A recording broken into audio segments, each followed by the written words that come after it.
Hello, কেমন আছেন সবাই? আজকের ক্লাসে আমরা কয়েকটি ইংরেজি শিখব, যে ইংরেজিগুলো সবচেয়ে গরমের দিনে বেশি ব্যবহার করি। আমরা প্রত্যেকেই এই ইংরেজিগুলো ব্যবহার করি। অর্থাৎ প্রচুর গরম পড়ে গেছে, বাইরে তীব্র গরম, আমি গরম অনুভব করছি, আমি গরমে পুড়ে যাচ্ছি, আমি বাইরে গিয়েছিলাম, প্রচুর গরম অনুভব করেছিলাম। এই জাতীয় ইংরেজি কিন্তু আমরা একটু গরমের দিনে বেশি বলে থাকি।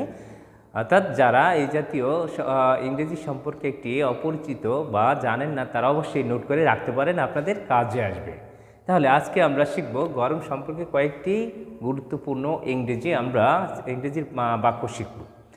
তাহলে যদি আমি বলি বাইরে তীব্র গরম, ইটস বয়লিং হট আউটসাইড, অথবা আরেকটি সেন্টেন্স আমরা বলতে পারি দেয়ার ইজ সিজলিং আউটসাইড। এটাও হলো বাইরে তীব্র গরম। এখানে দুইটি বাক্য আমি লিখে দিয়েছি, বাইরে তীব্র গরম, ইটস বয়লিং হট আউটসাইড অথবা দেয়ার ইজ সিজলিং আউটসাইড। আমি তীব্র গরম অনুভব করছি, আই ফিল হটার দ্যান হেল। আমি তীব্র গরম অনুভব করছি।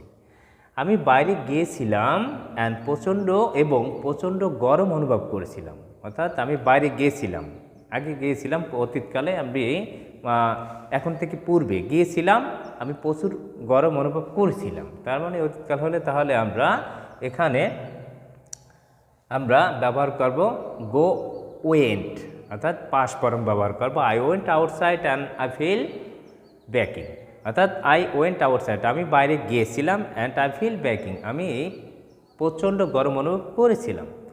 আমি গরমে পুড়ে যাচ্ছি। আমি গরমে, অনেক সময় আমরা বলি না কি গরম, আমি পুড়ে যাচ্ছি, আমি গরমে পুড়ে যাচ্ছি, সেটা হলো আই অ্যাম বার্নিং আপ।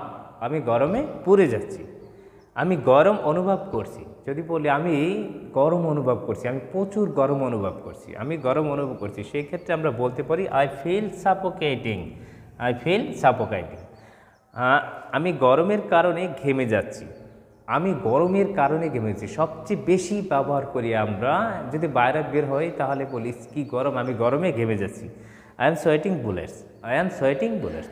অর্থাৎ যারা আপনারা এই জাতীয় গরমের সম্পর্কে কিছু ইংরেজি জানেন না বা শিখতে চান, তাদের জন্য খুবই গুরুত্বপূর্ণ। আপনারা অবশ্যই নোট করে রাখতে পারেন, কাজে আসবে। ধন্যবাদ সবাইকে।